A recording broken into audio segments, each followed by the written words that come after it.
నమస్తే, నా పేరు డాక్టర్ నవీన్ రెడ్డి నిమ్మల.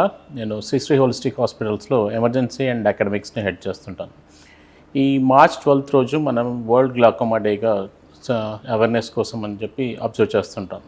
సో ఈ విషయం గురించి మాట్లాడడానికి మనతో doctor Tushar Aluri, chief ophthalmologist and managing director.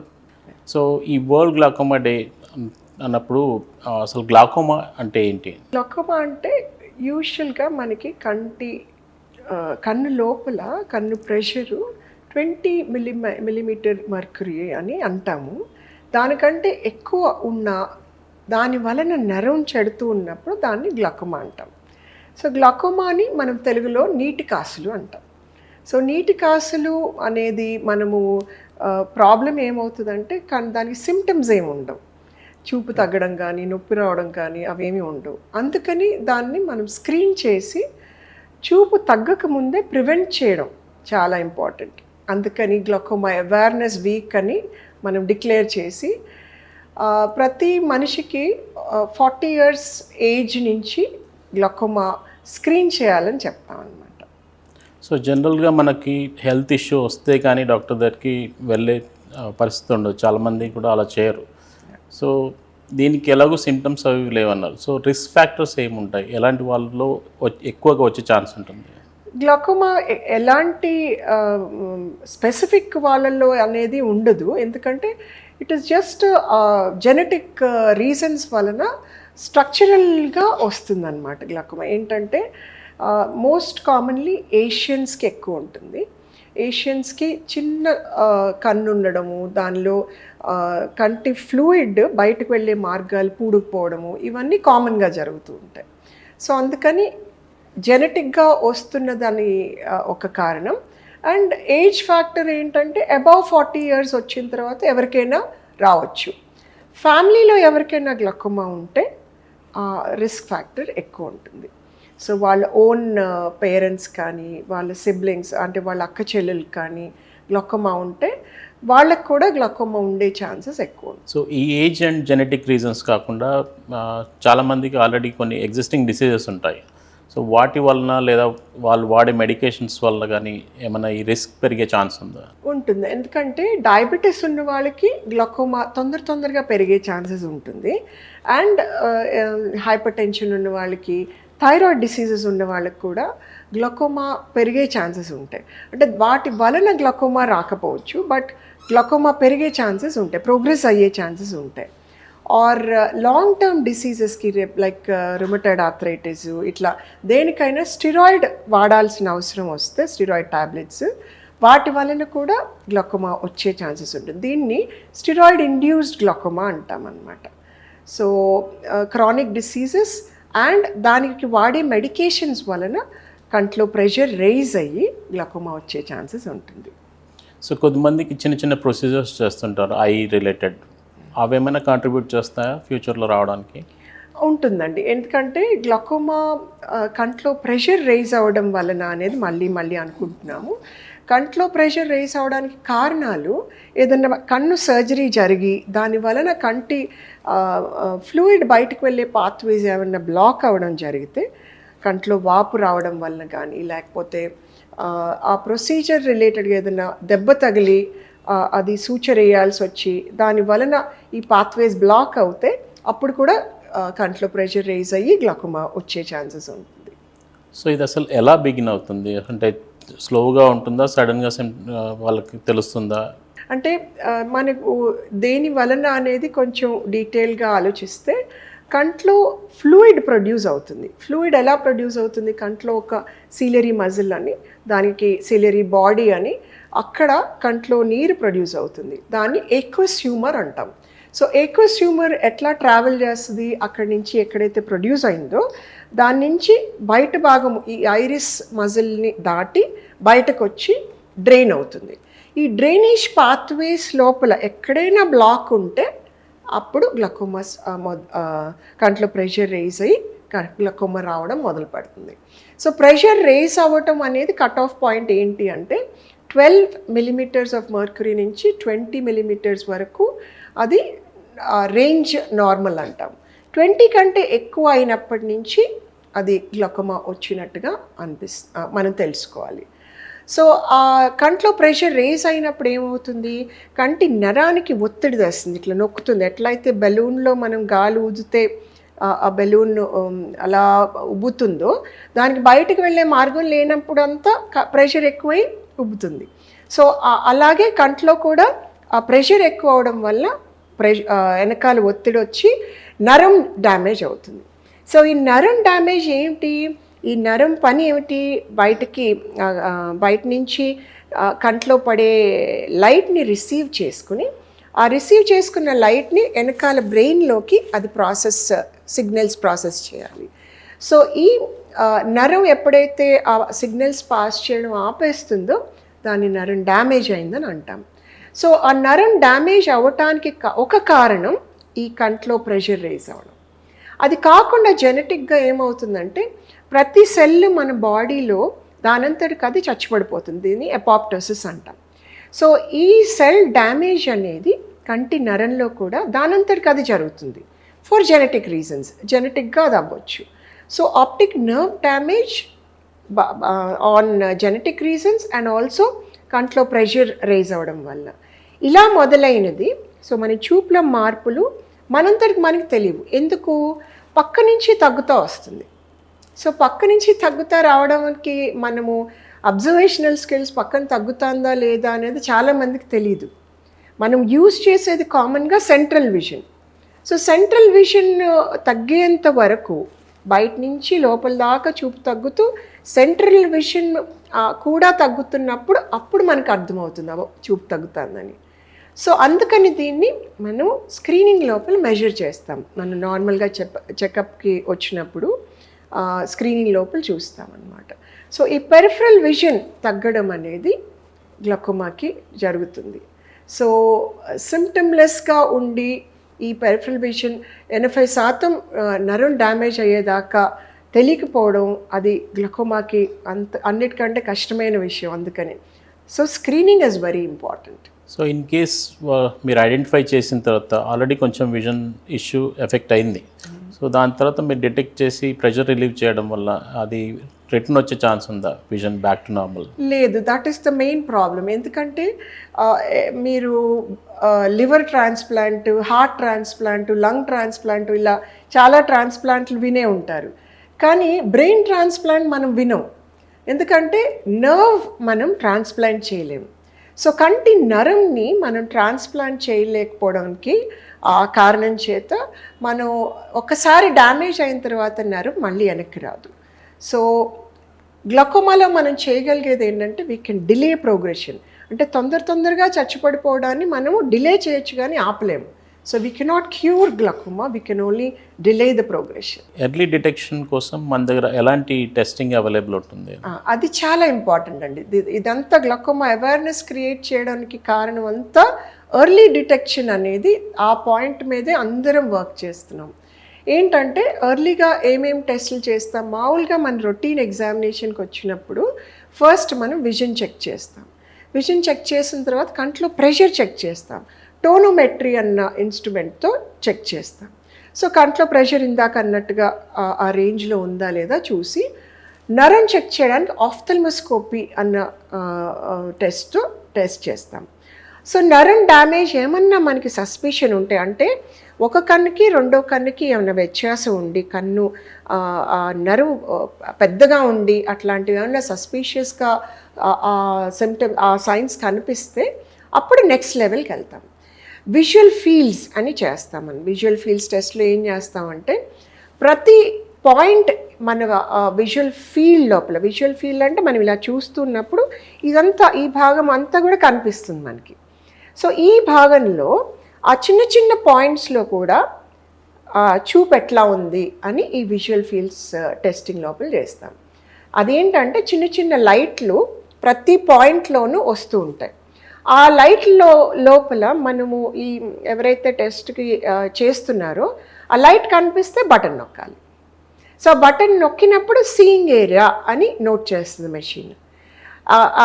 2-3 సార్లు ఆ బటన్ లైట్ వచ్చినా సరే బటన్ నొక్కకపోతే దాన్ని నాన్ సీయింగ్ ఏరియా కింద అది నోట్ చేస్తుంది.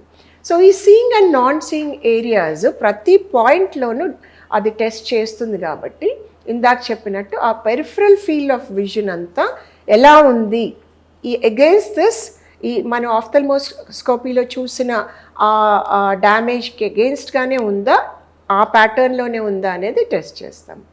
సో ఇది ఫంక్షనల్గా టెస్ట్ చేసాం. సో స్ట్రక్చరల్గా ఎలా టెస్ట్ చేసాం, ఓసిటీ అన్న టెస్ట్తో ఆ నరంలో ఉన్న థిక్నెస్ ఎలా ఉంది, అంటే అన్ని ఫైబర్స్ ఉన్నాయా లేవా, ఇన్ని నెంబర్ ఆఫ్ ఫైబర్స్ అని ఒక లెక్క ఉంటుందన్నమాట ప్రతి మనిషిలోనూ కంటి నరం. సో ఈ ఫైబర్స్ అన్ని భాగాల్లోనూ సరిపడా ఉన్నాయా లేదా. సో ఎక్కడైనా థిన్నింగ్ ఉంటే అప్పుడు ఎర్లీగా డిటెక్ట్ చేస్తాం ఓసిటీ గ్లాకోమాలో. సో ఆ డిటెక్ట్ చేసిన దానికి మనము ప్రోగ్రెషన్ ఎలా ఉంది, అంటే ఈరోజు టెస్ట్ చేసిన రోజు ఇంత నరము థిక్నెస్ ఉంది, నెక్స్ట్ టైంకి మళ్ళీ ఇంకా అదే సేమ్ పొజిషన్లో ఉందా, ఇంకా థిన్నింగ్ అయిందా. సో ఈ ఓసిటీ గ్లాకోమాలో ఇది చూస్తాం. సో ఈ గ్లాకోమా అంటే దీంట్లో ఏమైనా రకాలు ఉన్నాయా, అండ్ ఒక్కో రకం బేస్డ్ వాళ్ళకి ప్రోగ్నోసిస్ ఏమైనా మారే ఛాన్స్ ఉంది? సో గ్లాకోమాలో ఇందాక అనుకున్నట్టు చాలా రకరకాలు ఉంటాయి. ఏదైతే మనకి స్ట్రక్చరల్గా కన్ను స్ట్రక్చర్ని బట్టి బయటకు వెళ్ళే మార్గాలు పూడిపోతాయని చెప్పుకున్నాం కదా. సో ఆ బయటకు వెళ్ళే మార్గాలు దాన్ని బట్టి open angle glaucoma, closed angle glaucoma అని ఉంటుంది. సో ఓపెన్ యాంగిల్ గ్లాకోమా అంటే ఏంటి, ఈ బయటకు వెళ్ళే మార్గాలు ఫస్ట్ పాత్వే అంతా ఓపెన్గా ఉంటుంది, ఇంకా చిన్న చిన్న మెష్ వర్క్ ఎక్కడైతే ఉందో ట్రబెక్యులర్ మెష్ వర్క్ అంటాం, ఆ భాగంలో బ్లాక్ ఉంటుంది. సో దీన్ని ఓపెన్ యాంగిల్ గ్లాకోమా అంటాం. ముందు నుంచి బ్లాక్ ఉందనుకోండి, అంటే ఐరిస్ మజిల్ దగ్గర నుంచి బ్లాక్ ఉంటే దాన్ని క్లోజ్డ్ యాంగిల్ గ్లాకోమా అంటాం. ఈ రెండు రకాలు కాకుండా ఒక రకం ఏంటంటే నార్మల్ టెన్షన్ గ్లాకోమా అంటాం. అంటే కంట్లో ప్రెషర్ నార్మల్గా ఉన్నా సరే నెమ్మదిగా నరం చచ్చిపడిపోతూ ఉంటుంది, దాన్ని నార్మల్ టెన్షన్ గ్లాకోమా అంటాం. అది ఒక రీజన్ ఏంటంటే డయాబెటిక్స్కి ఇంకా వేరే కారణాల చేత గుండె నుంచి బ్రెయిన్కి వెళ్ళే బ్లడ్ వెజల్స్ ఈ కంఠం దగ్గర బ్లాక్ అవుతే, అంటే నెక్ ద్వారా పైకి వెళ్తుంది కదా, బ్లాక్ అయితే అప్పుడు కంటి నరానికి బ్లడ్ సప్లై అందదు. సో ఆ బ్లడ్ సప్లై అందకపోవడం వలన కంటి నరం చచ్చిపడిపోతుంది. సో కరెక్ట్ డాప్లర్ అని చేస్తాం ఈ నార్మల్ టెన్షన్ గ్లాకోమా వాళ్ళకి. స్ట్రోక్ వచ్చే ఛాన్సెస్ కూడా ఉంటాయి అలాంటి వాళ్ళకి. సో ఇవన్నీ మనము చూసుకుంటూ ఏ టైప్ ఆఫ్ గ్లాకోమా ఉంది అనేది టెస్ట్ చేసుకుని చేయాలి. సో నార్మల్గా మనము గ్లాకోమాకి ఈ ఏదర్ కంటి రెండు రకాలు మనం ఇందాక అనుకుని ఓవర్ ప్రొడక్షన్ అన్నా అవ్వాలి కంటి నీరు, లేకపోతే బయటకు వెళ్ళే మార్గాలన్నా బ్లాక్ అవ్వాలి. సో ఈ రెండు కారణాలని మనం అడ్రస్ చేస్తూ ట్రీట్మెంట్ ఇస్తాం. ఆ మెడికేషన్ ఏమిటి, కంటి డ్రాప్స్ అన్నమాట, ఐ డ్రాప్స్. ఐ డ్రాప్స్లో ఎలా పనిచేస్తాయి, ప్రొడక్షన్ అన్నా తగ్గిస్తుంది, లేకపోతే బయటకు వెళ్ళే మార్గాలన్నా ఓపెన్ అప్ చేస్తాయి. సో ఈ కాంబినేషన్ కూడా ఉంటుంది. సో ఎంత ప్రెషర్ ఉంది ఆ మనిషికి, ఎంత ప్రెషర్ మనం తగ్గించాలి అన్న దాన్ని బట్టి ఒక డ్రాప్ వేస్తే సరిపోతుందా, లేకపోతే 2-3 డ్రాప్స్ కాంబినేషన్ చేయాలా అనేది చూసుకుని మెడిసిన్ స్టార్ట్ చేస్తాం. సో దీన్ని ఎలా వేసుకోవాలి అనేది చాలా, ఒకసారి మెడికేషన్ స్టార్ట్ చేస్తే అది టైంకి వేసుకోవడము, కంటిన్యూ చేయడము చాలా ఇంపార్టెంట్. లేకపోతే మధ్యలో సడన్గా ప్రెషర్ రేజ్ అయ్యే ఛాన్సెస్ ఉంటుంది. సో ఎంత మంచిగా వేసుకున్నా సరే మెడిసిన్స్ ఇంకా పని చేయటం లేదు అని అన్నప్పుడు నెక్స్ట్ లెవెల్కి వెళ్తాం. ఏంటి, ఇందాక అనుకున్న కంటి బయటకు వెళ్ళే పాత్వేస్, ఆ పాత్వేల బ్లాక్ని లేజర్ ద్వారా దాన్ని బ్లాక్ క్లియర్ చేస్తాం. సో ఆ లేజర్తో క్లియర్ చేసేదాన్ని గోనియోటమీ అంటాం. గోనియోస్కోపీ అన్న టెస్ట్తో బయటకు వెళ్ళే మార్గాలు ఎలా ఉన్నాయో చూసుకుని దాంతో మనం గోనియోటమీ చేస్తాం. ఇంకా కూడా కంట్లో ప్రెషర్ కంట్రోల్ కాకపోతే అప్పుడు వి డూ సర్జరీ లాస్ట్ రిసార్ట్గా చేస్తాం యూజువల్గా, ఇంకా వేరే మార్గాలు ఏమీ పని చేయకపోతే. సో గ్లాకోమా సర్జరీలో ట్రబెక్యులెక్టమీ, ఇందాక ట్రబెక్యులర్ మెష్ వర్క్ బ్లాక్ అవుతున్నది కాబట్టి ట్రబెక్యులెక్టమీ అన్న సర్జరీ చేస్తాము. ఆ సర్జరీ కూడా పనిచేయనప్పుడు షంట్ వేస్తాం. సో గ్లాకోమా షంట్స్ వలన ఆ ఫ్లూయిడ్ బయటికి వెళ్ళే మార్గాన్ని క్రియేట్ చేస్తామన్నమాట ఆ ట్యూబ్ లాగా ఉన్నదాంతో. సో ఇవన్నీ గ్లాకోమా ప్రొసీజర్స్. ప్రివెన్షన్ అంటూ ఏమైనా ఉందా? ప్రివెన్షన్ మోస్ట్లీ ఎర్లీ డిటెక్షనేనండి. So basically early detection of glaucoma తొందరగా డ్యామేజ్ అవ్వకముందే మనం ప్రెషర్ కంట్రోల్లో పెడితే అది ఇట్ వోంట్ ప్రోగ్రెస్ ఫ్రీక్వెంట్లీ. అంటే తొందరగా ప్రెషర్స్ రేజ్ అవ్వడం వలన నరం చచ్చిపడిపోతుంది. అది కొన్నిసార్లు మన స్పెక్టికల్ పవరు తొందరగా మారిపోవడం అన్న దాన్ని చూసి ఓహో ఇది గ్లాకోమా వలన కూడా అవుతుందేమో అని అలా కూడా డిటెక్ట్ చేసిన వాళ్ళు ఉంటారు కొంతమంది. అది కాకుండా స్ట్రెస్ ఫ్యాక్టర్స్, ఇప్పుడు ఇందాక ఎపాప్టోసిస్ అని నరం దానంతరికి అది చచ్చిపడిపోతుందని అనుకున్నప్పుడు స్ట్రెస్ ఫ్యాక్టర్స్ కూడా ఈ ఫ్రీ రాడికల్స్ అని ఆ టాక్సిన్స్ వలన నరం చచ్చిపడిపోతుంది. సో స్ట్రెస్ కూడా మనం ఎలా హ్యాండిల్ చేయాలి అనేది ప్రివెంటివ్గా లైఫ్ స్టైల్ మేనేజ్మెంట్ కూడా చేస్తే కొంతవరకు గ్లాకోమాని మనం ఎఫెక్ట్ చేయొచ్చు. సో లైఫ్ స్టైల్ మేనేజ్మెంట్లో నేను యూజువల్గా చెప్పేది ఏంటంటే మన థాట్ ప్రాసెస్ని ఎలా హ్యాండిల్ చేయాలి, మన ఎనర్జీని ఎలా పెంచుకోవాలి రోజువారీ డైలీ రొటీన్లో. సో తినడంలోనూ, ఎక్సర్సైజ్ చేయడంలోనూ, నిద్ర స్లీప్ ప్యాటర్న్లోనూ, అండ్ ఆలోచన విధానం ఎలా మనం హ్యాండిల్ చేస్తే అంత మంచిగా మన ఎనర్జీ లెవెల్ మెయింటైన్ అవుతుంది. సో వన్స్ డయాగ్నోస్డ్ వీళ్ళకి మీరు ఇనీషియల్గా డ్రాప్స్ స్టార్ట్ చేస్తామని చెప్పారు. సో కంటిన్యూస్గా వాళ్ళు వాడడం వల్ల ఓన్లీ డ్రాప్స్తోనే అది మేనేజ్ అవుతుందా? బట్ స్టిల్ డ్రాప్స్ వాడినా కూడా అది ప్రోగ్రెస్ అయ్యే ఛాన్స్ ఉంటుంది? Modifiable risk factors, non modifiable risk factors అని ఉంటాయండి. సో మోడిఫై చేయగలిగేది కంట్లో ప్రెషర్. సో కంట్లో ప్రెషర్ వలన బాగా ప్రోగ్రెస్ అవుతుంది అని మనము కనుక్కుంటే ప్రెషర్ తగ్గించడం వల్ల ఆ మేరకు కొంచెం స్టెబిలైజ్ అవుతుంది. అలా అని ఐ డ్రాప్స్ వాడడం వలన ఇంకేమీ దానికి ప్రోగ్రెషన్ అవ్వకూడదు అనేది ఉండదు. ఎందుకంటే ఇందాక అనుకున్నట్టు బ్లడ్ సప్లై తగ్గడం వలన కంటి నరానికి డయాబెటీస్ వలన కానీ థైరాయిడ్ వలన కానీ ఇంకా వేరే కారణాల చేత అయినా సరే ఆ బ్లడ్ సప్లై పర్ఫ్యూషన్ చేంజెస్ ఏమైనా ఉంటే కంటి నరానికి దానివల్ల కూడా ప్రోగ్రెస్ అవుతుంది. సో ఐ డ్రాప్స్ వేసుకుంటూనే మిగతా ఫ్యాక్టర్స్ కూడా మళ్ళీ టెస్ట్ చేయాలి. సో ఎప్పుడైతే డ్రాప్ స్టార్ట్ చేసామో మళ్ళీ ఎప్పుడు ఫాలోఅప్కి రావాలనేది డాక్టర్ ఇండికేట్ చేసినప్పుడు ఫాలోఅప్కి రావడం చాలా ఇంపార్టెంట్. డ్రాప్స్ సరిగ్గా టైంకి వేసుకోవడం చాలా ఇంపార్టెంట్. సో 2 ఫ్యాక్టర్స్ మనం చూసుకుంటూ పోతూ ఉండాలి. ఏదైనా ఉన్నప్పుడు జనరల్లీ దాని వాల్యూ తెలియదు అంటారు. సో ఎస్పెషల్లీ కంటి చూపు రిలేటెడ్ అయితే కనుక మీకు విజన్ లాస్ అయితే అది వెనక్కి రాదు అని తెలిసినప్పుడు you will be feeling very bad. So అది జరగకూడదంటే మీరు టైమ్లీ స్క్రీనింగ్ అనేది డాక్టర్ సజెషన్స్ ప్రకారం తీసుకోవాలి. So glaucoma is claiming a lot of eyes. So నేను ఎప్పుడు చెప్తాను ఏంటంటే ఏదైతే నర్వ్ డ్యామేజ్ అయిపోయి చూపు తగ్గిపోయింది అని తెలిసిన తర్వాత చాలామందికి చాలా డిప్రెషన్లోకి వెళ్ళిపోతూ ఉంటారు. So I always keep telling, మనము ఏదైతే పోయిందో వెనక్కి తీసుకురాలేము, బట్ ఏదైతే ఉందో చాలా ప్రెషియస్గా దాన్ని కాపాడుకోవాలి. సో ఒక గ్లాసులో సగం నీళ్లు ఉన్నాయని చెప్పొచ్చు, అంటే సగం నీళ్లు ఉన్నదాన్ని సగం ఖాళీగా ఉందనొచ్చు, సగం నిండుగా ఉంది అనొచ్చు. సో నిండుగా ఉన్న దాని మీద మనం దృష్టి పెట్టాలి. సో ఎప్పుడైతే పక్క నుంచి చూపు లేదు అని తెలిసిందో మనము ఎలా దాన్ని మేనేజ్ చేయాలి అంటే తలని కొంచెం తిప్పి చూడడం ప్రాక్టీస్ చేయాలి రోజువారీ జీవితంలో.